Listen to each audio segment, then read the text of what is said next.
Hello ಎಲ್ಲ ನನ್ನ ಕನ್ನಡ ಜನತೆಗೆ ನಮಸ್ಕಾರಗಳು. ಇನ್ನೇನು GPSTR ಅಂತೂ ಪಕ್ಕ ಕಾಲ್ಫಾರ್ಮ್ ಮಾಡೇ ಮಾಡ್ತಾರೆ. ಯಾಕಂದರೆ ಅದಕ್ಕೆ ಸಂಬಂಧಪಟ್ಟಂತಹ ಮಧು ಬಂಗಾರಪ್ಪನವರಾಗಿರ್ಬೋದು ಅನೇಕ ರೀತಿಯಾದಂಥ ಹೇಳಿಕೆಗಳನ್ನು ಕೊಡ್ತಾನೆ ಇದ್ದಾರೆ. ನೋಟಿಫಿಕೇಷನನ್ನು ಹೊರಡಿಸ್ತೀನಿ ಅಂತ.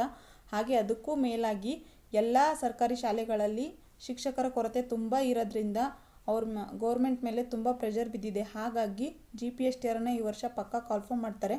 ಸೊ ಹಾಗಾಗಿ ಎಲ್ಲರೂ ಓದೋಕ್ಕೆ ಸ್ಟಾರ್ಟ್ ಮಾಡಿ. ಇವತ್ತಿನ ಕ್ಲಾಸಲ್ಲಿ ಏನಂದರೆ 2022ರ GPSTR ಕ್ವಶನ್ ಪೇಪರ್ನ ಕುರಿತು ಡಿಸ್ಕಷನ್ ಮಾಡೋಣ. ಬನ್ನಿ ಹಾಗಾದರೆ ಫಸ್ಟ್ನೇ ಕ್ವಶನ್ ನೋಡೋಣ.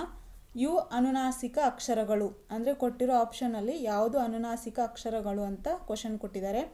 ಆಪ್ಷನ್ 1 ಆ, ಇ, ಉ, ಎ. ಆಪ್ಷನ್ 2 ಖ, ಠ, ಡ, ಥ. ಆಪ್ಷನ್ 3 ಜ್ಞ, ನ್ಯ, ನ, ನ. ಆಪ್ಷನ್ 4 ಯ, ರ, ಲ, ವ. ಆಪ್ಷನ್ ಓದಿದ ತಕ್ಷಣ ನಿಮಗೆ ಗೊತ್ತಾಗಿದೆ ಅನಿಸುತ್ತೆ ಯಾವುದು ಸರಿಯಾದಂಥ ಉತ್ತರ ಅಂತ. ಇದಕ್ಕೆ ಯಾವುದು ಆಪ್ಷನ್ ಸರಿ ಅಂದರೆ ಆಪ್ಷನ್ 3 ಜ್ಞ, ನ್ಯ, ನ ಮತ್ತು ನ. ಇದು ಸರಿಯಾದಂಥ ಉತ್ತರ. ಇವು 4 ಏನು ಅನುನಾಸಿಕ ಅಕ್ಷರಗಳಾಗಿದ್ದಾವೆ. ಸರಿ, ಈಗ ನೆಕ್ಸ್ಟ್ ಕ್ವಶನ್ ನೋಡೋಣ. ರೂಢನಾಮಕ್ಕೆ ಉದಾಹರಣೆಯಾದ ಪದವಿದು ಅಂದರೆ ರೂಢನಾಮಕ್ಕೆ ಯಾವುದು ಉದಾಹರಣೆ ಆಗಿದೆ ಕೊಟ್ಟಿರುವ ಪದಗಳಲ್ಲಿ ಅಂತ ಕ್ವಶನ್ನು. ಇದಕ್ಕೆ ಆಪ್ಷನ್ ನೋಡೋಣ. ಆಪ್ಷನ್ 1 ಮನುಷ್ಯ. ಆಪ್ಷನ್ 2 ಕಾವೇರಿ. ಆಪ್ಷನ್ 3 ವ್ಯಾಪಾರಿ. ಆಪ್ಷನ್ 4 ಹೊಸದು. ಇದಕ್ಕೆ ಸರಿಯಾದಂಥ ಉತ್ತರ ಯಾವುದು ಅಂದರೆ ಆಪ್ಷನ್ 1 ಮನುಷ್ಯ. ಇದು ಸರಿಯಾದಂಥ ಉತ್ತರ ಆಗಿದೆ. ಈಗ ನೆಕ್ಸ್ಟ್ ಕ್ವಶನ್ ನೋಡೋಣ. ಅಷ್ಟು, ಇಷ್ಟು, ಹಲವು ಈ ಪದಗಳು ಯಾವ ವ್ಯಾಕರಣಾಂಶವಾಗಿದೆ? ಅಷ್ಟು, ಇಷ್ಟು, ಹಲವು ಈ ಪದಗಳು ಈ ವ್ಯಾಕರಣಾಂಶವಾಗಿದೆ ಅಂದರೆ ಯಾವ ವ್ಯಾಕರಣಾಂಶವನ್ನು ಒಳಗೊಂಡಿದೆ ಅಂತ. ಆಪ್ಷನ್ 1 ಗುಣವಾಚಕ. ಆಪ್ಷನ್ 2 ಪರಿಮಾಣವಾಚಕ. ಆಪ್ಷನ್ 3 ಸಂಖ್ಯೆಯ ವಾಚಕ. ಆಪ್ಷನ್ 4 ಭಾವನಾಮ. ಇದಕ್ಕೆ ಸರಿಯಾದಂತಹ ಉತ್ತರ ಯಾವುದು ಅಂದರೆ ಆಪ್ಷನ್ 2 ಪರಿಮಾಣವಾಚಕ. ಇದು ಸರಿಯಾದಂಥ ಉತ್ತರವಾಗುತ್ತೆ. ಗುಣವಾಚಕ ಅಂದರೆ ಒಂದು ಗುಣನ ಹೇಳೋಕ್ಕೆ ಯಾವುದು ಹೊರಟಿರುತ್ತಲ್ಲ ಅದು ಗುಣವಾಚಕ ಆಗುತ್ತೆ. ಆಮೇಲೆ ಸಂಖ್ಯೆವಾಚಕ ಅಂದರೆ ಏನು ಸಂಖ್ಯೆನ ಅಂದರೆ ಇಲ್ಲಿ ಪದಗಳಿರಬೇಕು, ಇಲ್ಲ 4, 5, 16 ಈ ಥರ ಏನಾದರೂ ಪದ ಇದ್ದರೆ ಅದು ಸಂಖ್ಯೆವಾಚಕ ಆಗುತ್ತೆ. ಅದೇ ಭಾವನಾಮ ಅಂದರೆ ಭಾವನೆಗಳಿಗೆ ಸಂಬಂಧಿಸಿರುವಂಥ ಪದ ಏನಾದರೂ ಕೊಟ್ಟರೆ ಅದು ಭಾವನಾಮ ಆಗುತ್ತೆ. ಸರಿ, ಈಗ ನೆಕ್ಸ್ಟು ಹೊಳೆಯಿಂದ ಈ ಪದದಲ್ಲಿರುವಂತಹ ವಿಭಕ್ತಿ ಯಾವುದು ಅಂತ. ಹೊಳೆಯಿಂದ ಆಪ್ಷನ್ 1 ಪ್ರಥಮ. ಆಪ್ಷನ್ 2 ಷಷ್ಠಿ. ಆಪ್ಷನ್ 3 ಚತುರ್ಥಿ. ಆಪ್ಷನ್ 4 ತೃತೀಯ.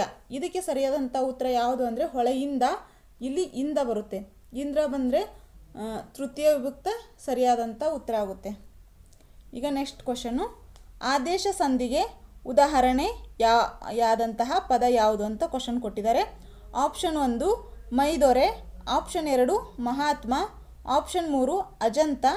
ಆಪ್ಷನ್ 4 ತನ್ಮಯ್. ಇದಕ್ಕೆ ಸರಿಯಾದಂಥ ಉತ್ತರ ಯಾವುದು ಅಂದರೆ ಆಪ್ಷನ್ 1 ಮೈದೊರೆ. ಇದು ಆದೇಶ ಸಂಧಿಗೆ ಉದಾಹರಣೆ ಆಗುತ್ತೆ. ನೆಕ್ಸ್ಟ್ ಕ್ವಶನ್ ನೋಡೋಣ. ಬೆಟ್ಟದಾವರೆ ಈ ಪದವು ಈ ಸಮಾಸಕ್ಕೆ ಉದಾಹರಣೆಯಾಗಿದೆ. ಬೆಟ್ಟದಾವರೆ ಅನ್ನೋದು ಯಾವ ಸಮಾಸಕ್ಕೆ ಉದಾಹರಣೆಯಾಗಿದೆ ಅಂತ ಕ್ವಶನ್ ಕೇಳಿದ್ದಾರೆ. ಆಪ್ಷನ್ 1 ಕ್ರಿಯಾ ಸಮಾಸ. ಆಪ್ಷನ್ 2 ಗಮಕ ಸಮಾಸ. ಆಪ್ಷನ್ 3 ದ್ವಿಗು ಸಮಾಸ. ಆಪ್ಷನ್ 4 ತತ್ಪುರುಷ ಸಮಾಸ. ಇದಕ್ಕೆ ಸರಿಯಾದಂತಹ ಉತ್ತರ ಯಾವುದು ಅಂದರೆ ಆಪ್ಷನ್ 4 ತತ್ಪುರುಷ ಸಮಾಸ ಆಗುತ್ತೆ. ಅಂದರೆ ಇಲ್ಲಿ ಬೆಟ್ಟ ಪ್ಲಸ್ ತಾವರೆ.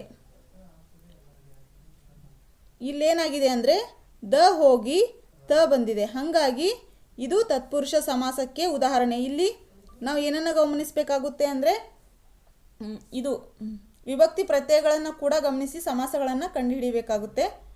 ನೆಕ್ಸ್ಟು ಬಟ್ಟ ಬಯಲು ಈ ಪದವು ಈ ವ್ಯಾಕರಣಾಂಶಕ್ಕೆ ಉದಾಹರಣೆ ಆಗಿದೆ. ಬಟ್ಟ ಬಯಲು ಅನ್ನುವಂಥ ಪದ ಯಾವ ವ್ಯಾಕರಣಾಂಶಕ್ಕೆ ಉದಾಹರಣೆ ಆಗಿದೆ ಅಂತ. ಆಪ್ಷನ್ 1 ಜೋಡಿ ನುಡಿ.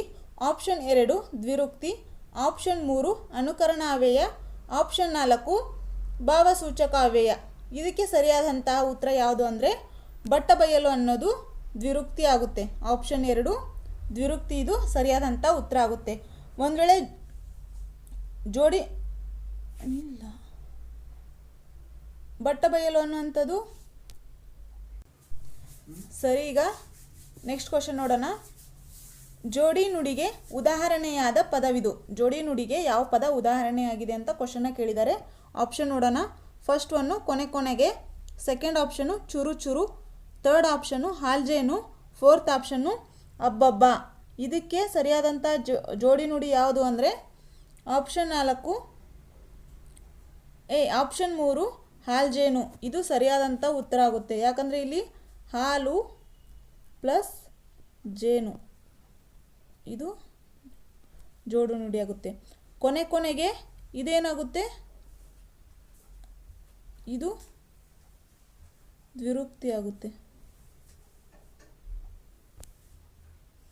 ಸರಿ, ಈಗ ನೆಕ್ಸ್ಟ್ ಕ್ವಶನ್ ನೋಡೋಣ. ಕಗ್ಗಂಟು ಈ ನುಡಿಗಟ್ಟಿನ ಅರ್ಥ ಏನು ಅಂತ ಕ್ವಶನ್ ಕೇಳಿದ್ದಾರೆ. ಕಗ್ಗಂಟು ಈ ನುಡಿಗಟ್ಟಿನ ಅರ್ಥ ಯಾವುದು ಅಂತ. ಇದಕ್ಕೆ ಆಪ್ಷನ್ ನೋಡೋಣ. ಫಸ್ಟ್ ಒನ್ನು ಹತೋಟಿಯಲ್ಲಿಡು, ಆಪ್ಷನ್ 2 ಬಗೆಹರಿಸಲಾಗದ ಸಮಸ್ಯೆ, ಆಪ್ಷನ್ 3 ಸಿದ್ಧನಾಗು, ಆಪ್ಷನ್ 4 ಸುಳ್ಳು ಮಾತು. ಇದಕ್ಕೆ ಸರಿಯಾದಂತಹ ಉತ್ತರ ಯಾವುದು ಅಂದರೆ ಕಗ್ಗಂಟು ಅಂದರೆ ಬಗೆಹರಿಸಲಾಗದಂತಹ ಸಮಸ್ಯೆ ಅಂದರೆ ಆಪ್ಷನ್ 2 ಇದು ಸರಿಯಾದಂತಹ ಉತ್ತರ ಆಗುತ್ತೆ. ನೆಕ್ಸ್ಟ್ ಕ್ವಶನ್ನು, ಸಾಮಾನ್ಯಾರ್ಥ ಕಾವ್ಯಕ್ಕೆ ಉದಾಹರಣೆಯಾದ ಪದವಿದು. ಸಾಮಾನ್ಯಾರ್ಥ ಕಾವ್ಯಕ್ಕೆ ಉದಾಹರಣೆಯಾದ ಪದವಿದು. ಆಪ್ಷನ್ 1 ಸೊಗಸಾಗಿ, ಆಪ್ಷನ್ 2 ಕರಕರ, ಆಪ್ಷನ್ 3 ಬಳಿರೆ, ಆಪ್ಷನ್ 4 ಅವನೇ. ಇದಕ್ಕೆ ಸರಿಯಾದಂತಹ ಉತ್ತರ ಯಾವುದು ಅಂದರೆ ಸಾಮಾನ್ಯ ಅರ್ಥವ್ಯಕ್ಕೆ ಉದಾಹರಣೆ ಯಾವುದು ಅಂದರೆ ಆಪ್ಷನ್ 1 ಸೊಗಸಾಗಿ. ಇದು ಸರಿಯಾದಂಥ ಉತ್ತರ ಆಗುತ್ತೆ.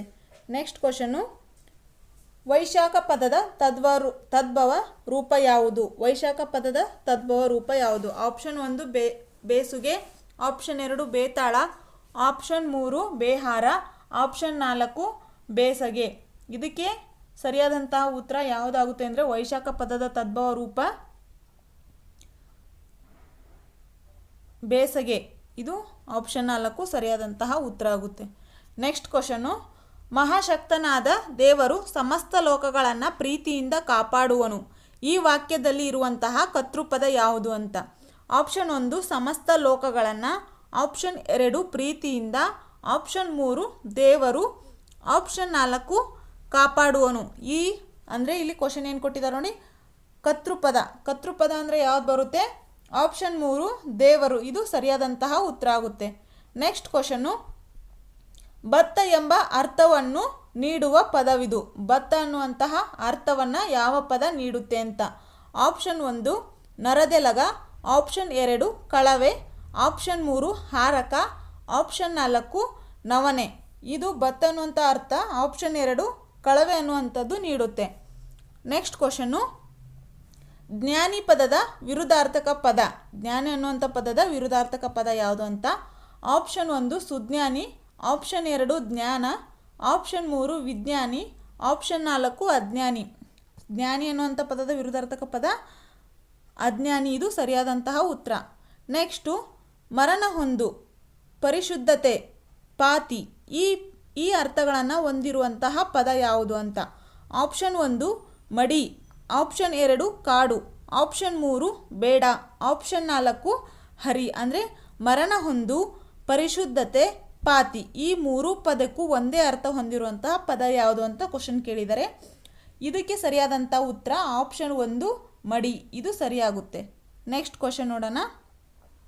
ವಿವೇಕ ಶಾಲೆಗೆ ಹೋಗುತ್ತಾನೆ. ಈ ವಾಕ್ಯದಲ್ಲಿ ಗೆರೆ ಎಳೆದಿರುವಂತಹ ಪದದಲ್ಲಿರುವ ಕಾಲಸೂಚಕ ಪ್ರತ್ಯಯ ಯಾವುದು ಅಂತ. ಆಪ್ಷನ್ 1 ವ, ಆಪ್ಷನ್ 2 ಉ, ಆಪ್ಷನ್ 3 ಉತ್ತ, ಆಪ್ಷನ್ 4 ದ. ಇಲ್ಲಿ ಈ ಎರಡು ಹೋಗುತ್ತಾನೆ ಇದು ನೋಡಬೇಕಾಗುತ್ತೆ. ಅಂದರೆ ಗೆರೆ ಎಳೆದಿರುವಂಥ ಪದದಲ್ಲಿ ಕಾಲಸೂಚಕ ಯಾವುದು ಹೇಳ್ತಾ ಇದೆ ಅಂದರೆ ಆಪ್ಷನ್ 3 ಉತ್ತ, ಹೋಗುತ್ತಾನೆ, ಉತ್ತಾನೆ. ಇದು ಸರಿಯಾದಂತಹ ಉತ್ತರ ಆಗುತ್ತೆ. ನೆಕ್ಸ್ಟ್ ಕ್ವಶನ್ನ ನೋಡೋಣ. ನೆಕ್ಸ್ಟು 17ನೇ ಕ್ವಶನ್ನು, ನಾನು ಸದಾಕಾಲ ಒಳ್ಳೆಯ ಯೋಚನೆ ಮಾಡುವೆ. ಈ ವಾಕ್ಯದಲ್ಲಿ ಮಾಡುವೆ ಪದದಲ್ಲಿರುವಂತಹ ಕ್ರಿಯಾರೂಪ ಒಳ್ಳೆಯದನ್ನೇ ಮಾಡುವೆ. ಇಲ್ಲಿದೆ ನೋಡಿ, ಒಳ್ಳೆಯ ಯೋಚನೆ ಮಾಡುವೆ. ಈ ವಾಕ್ಯದಲ್ಲಿ ಇರುವಂತಹ ಕ್ರಿಯಾರೂಪ ಆಪ್ಷನ್ 1 ಪ್ರಶ್ನಾರ್ಥಕ, ಆಪ್ಷನ್ 2 ವಿದ್ಯಾರ್ಥಕ, ಆಪ್ಷನ್ 3 ಸಂಭವನಾರ್ಥಕ, ಆಪ್ಷನ್ 4 ನಿಷೇಧಾರ್ಥಕ.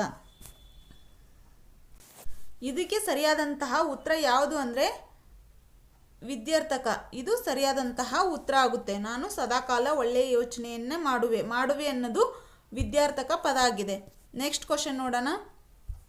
ಒಂದು ಅಭಿಪ್ರಾಯದ ವಿವರಣೆ ಮುಂದೆ ತಿಳಿಸಿದಂತೆ ಇದೆ ಎಂದು ತೋರಿಸುವ ಸಂದರ್ಭದಲ್ಲಿ ಈ ಲೇಖನ ಚಿಹ್ನೆಯನ್ನು ಬಳಸಲಾಗುತ್ತೆ. ಆಪ್ಷನ್ 1 ಉದ್ಧರಣ ಚಿಹ್ನೆ, ಆಪ್ಷನ್ 2 ವಾಕ್ಯವೇಷ್ಟನ ಚಿಹ್ನೆ, ಆಪ್ಷನ್ 3 ಆವರಣ ಚಿಹ್ನೆ, ಆಪ್ಷನ್ 4 ವಿವರಣಾತ್ಮಕ ಚಿಹ್ನೆ. ಇಲ್ಲೇ ಕೊಟ್ಟಿದ್ದಾರೆ ನೋಡಿ. ಒಂದು ಅಭಿಪ್ರಾಯದ ವಿವರಣೆ ಮುಂದೆ ಅಂದರೆ ವಿವರಣೆ ಹೇಳ್ತಾ ಇದೆ ಅಂದರೆ ಯಾವ ಚಿಹ್ನೆ ಬಳಸ್ತಾ ಇದೆ ಅಂದರೆ ಆಪ್ಷನ್ 4 ವಿವರಣಾತ್ಮಕ ಚಿಹ್ನೆನೇ ಬಳಸಬೇಕಾಗುತ್ತೆ. ಸರಿ, ಈಗ ನೆಕ್ಸ್ಟ್ ಕ್ವಶನ್ ನೋಡೋಣ. ಬರ್ತಾನೆ ಈ ಪದದ ಗ್ರಾಂಥಿಕ ರೂಪ ಯಾವುದು ಅಂತ. ಆಪ್ಷನ್ 1 ಬಂದನು, ಆಪ್ಷನ್ 2 ಬರುವುದಿಲ್ಲ, ಆಪ್ಷನ್ 3 ಬರುತ್ತಾನೆ, ಆಪ್ಷನ್ 4 ಬಂದಿದ್ದಾನೆ. ಇದಕ್ಕೆ ಸರಿಯಾದಂಥ ಉತ್ತರ ಬರ್ತಾನೆ ಅನ್ನೋ ಗ್ರಾಂಥಿಕ ರೂಪ ಬರುತ್ತಾನೆ ಅನ್ನೋದೇ ಆಗುತ್ತೆ. Next question. ಸರಿಯಾದ ಪದರೂಪವಿದು ಅಂದರೆ ತಪ್ಪಾಗಿ ಕೊಟ್ಟಿದ್ದಾರೆ, ಅದು ಸರಿ ಯಾವುದು ಅಂತ ನಾವು 4 ಆಪ್ಷನ್ನಲ್ಲಿ ಕಂಡುಹಿಡಿಯಬೇಕಾಗುತ್ತೆ. ಫಸ್ಟ್ ಒನ್ನು ಅನಿರ್ವಚನೀಯ, ಎರಡನೇದು ಅನಿರ್ವಚನೀಯ, ಆಪ್ಷನ್ 3 ಅನಿರ್ವಚನೀಯ, ಆಪ್ಷನ್ 4 ಅನಿರ್ವಚನೀಯ. ಅಂದರೆ ಹೇಳಕ್ಕೆ 4 ಒಂದೇ ಥರ ಅನಿಸುತ್ತೆ, ಬಟ್ ಇದಕ್ಕೆ ಸರಿಯಾದಂಥ ಉತ್ತರ ಆಪ್ಷನ್ 1 ಅನಿರ್ವಚನೀಯ, ಇದು ಸರಿಯಾದಂಥ ಉತ್ತರ. Next question. ಅನ್ನ ಪದದ ಬಹುವಚನ ರೂಪವಿದು. ಆಪ್ಷನ್ 1 ಅನ್ನರು, ಆಪ್ಷನ್ 2 ಅನ್ನವು, ಆಪ್ಷನ್ 3 ಅನ್ನಗಳು, ಆಪ್ಷನ್ 4 ಅಣ್ಣಂದಿರು. ಇದಕ್ಕೆ ಸರಿಯಾದಂಥ ಉತ್ತರ ಆಪ್ಷನ್ 4 ಅಣ್ಣಂದಿರು. ಅಣ್ಣ ಅನ್ನುವಂಥ ಬಹುವಚನ ರೂಪ ಅಣ್ಣಂದಿರೇ ಸರಿಯಾಗುತ್ತೆ. Next question. ಮಾಲೆಯ ಈ ಪದವು ಅಕ್ಷರಗಣಗಳಲ್ಲಿ ಇದಾಗಿದೆ. ಇದು ಮಾಲೆ ಅನ್ನೋದು ಯಾವ ಅಕ್ಷರಗಣ ಅನ್ನೋದನ್ನ ಹೇಳಬೇಕಾಗುತ್ತೆ. ಆಪ್ಷನ್ 1 ತಗಣ, ಆಪ್ಷನ್ 2 ಬಗಣ, ಆಪ್ಷನ್ 3 ಸಗಣ, ಆಪ್ಷನ್ 4 ಯಗಣ. ಇದಕ್ಕೆ ಸರಿಯಾದಂಥ ಉತ್ತರ ಆಪ್ಷನ್ 4 ಯಗಣ. ಇಲ್ಲಿದೆ ನೋಡಿ, ಮಾಲೆಯ ಯ ಅಂತ ಬಂದರೆ ಯಗಣ ಆಗುತ್ತೆ. Next question. ನೀಚರಿಗೆ ಮಾಡಿದ ಉಪಕಾರವು ಹಾವಿಗೆ ಹಾಲೆರೆದಂತೆ. ಈ ವಾಕ್ಯದಲ್ಲಿರುವಂಥ ಅಲಂಕಾರ ಪದ, ಇಲ್ಲಿ ಇರುವಂಥ ಅಲಂಕಾರ ಯಾವುದು ಅಂತ ಕ್ವಶನ್ ಕೊಟ್ಟಿದ್ದಾರೆ. ಆಪ್ಷನ್ 1 ರೂಪಕ ಅಲಂಕಾರ, ಆಪ್ಷನ್ 2 ದೃಷ್ಟಾಂತ ಅಲಂಕಾರ, ಆಪ್ಷನ್ 3 ಉಪಮಾಲಂಕಾರ, ಆಪ್ಷನ್ 4 ಶ್ಲೇಷಾಲಂಕಾರ. ಇದಕ್ಕೆ ಸರಿಯಾದಂಥ ಉತ್ತರ ಉಪಮಾಲಂಕಾರ ಆಗುತ್ತೆ. ಅಂದರೆ ನೀಚರಿಗೆ ಮಾಡಿದ ಉಪಕಾರವು ಹಾವಿಗೆ ಹಾಲೆರೆದಂತೆ. ಈ ವಾಕ್ಯದ ಅಲಂಕಾರ ಉಪಮಾಲಂಕಾರನೇ ಆಗುತ್ತೆ. Next question. ಷಟ್ಪದಿಯ ಬ್ರಹ್ಮ ಅಭಿಧಾನವನ್ನು ಹೊಂದಿರುವ ಕವಿ, ಅಂದರೆ ಷಟ್ಪದಿಯ ಬ್ರಹ್ಮ ಅನ್ನುವಂಥ ಬಿರುದನ್ನು ಹೊಂದಿರುವಂತಹ ಕವಿ ಯಾರು ಅಂತ question. Option 1 Janna, option 2 Raghavanka, option 3 Kumaravyasa, option 4 Lakshmisha. ಷಟ್ಪದಿಯ ಬ್ರಹ್ಮ ಅಂತ ಹೇಳಿಬಿಟ್ಟು ರಾಘವಾಂಕರನ್ನು ಕರೀತಾರೆ. ಆಪ್ಷನ್ 2 ರಾಘವಾಂಕ, ಇದು ಸರಿಯಾದಂತಹ ಉತ್ತರ. ನೆಕ್ಸ್ಟು. ತಾಳಿದವನು ಬಾಳಿಯಾನು ಈ ಗಾದೆಯು ಇದರ ಮಹತ್ವವನ್ನು ತಿಳಿಸುತ್ತದೆ. ಅಂದರೆ ತಾಳಿದವನು ಬಾಳಿಯಾನು ಈ ಪದದ ಅರ್ಥ ಏನನ್ನ ತಿಳಿಸುತ್ತೆ ಅಂತ. ಆಪ್ಷನ್ 1 ವಿದ್ಯೆಯ, ಆಪ್ಷನ್ 2 ಶ್ರಮದ, ಆಪ್ಷನ್ 3 ಸಮಯದ ಬಗ್ಗೆ, ಆಪ್ಷನ್ 4 ತಾಳ್ಮೆಯ ಬಗ್ಗೆ. ಇದಕ್ಕೆ ಸರಿಯಾದಂತಹ ಉತ್ತರ ಆಪ್ಷನ್ 4 ತಾಳಿದವನು ಬಾಳಿಯಾನು ಈ ಪದದ ಮಹತ್ವ ಅಂದರೆ ತಾಳ್ಮೆಯಿಂದ ಇದ್ದವನಿಗೆ ಯಾವಾಗಲೂ ಒಳ್ಳೆಯದೇ ಆಗುತ್ತೆ ಅನ್ನೋದು.